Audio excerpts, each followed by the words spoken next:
வணக்கம் நண்பர்களே.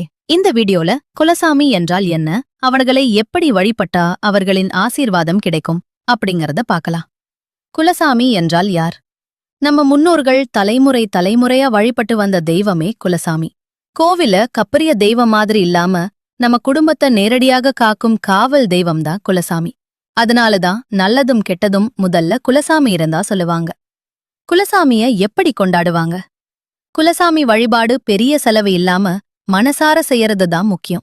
வருடத்துக்கு ஒரு முறை குடும்பமா சேர்ந்து போறது, கோவில் சுத்தம் பண்றது, வீட்டுல விளக்கு ஏத்துறது, நம்ம குலசாமி கதைய குழந்தைகளுக்கு சொல்லறது, இதெல்லாம் குலசாமிக்கு ரொம்ப பிடிக்கும். எப்படி குலசாமியின் ஆசீர்வாதம் கிடைக்கும்? இதுக்கு ஒரு பெரிய விதி இல்ல.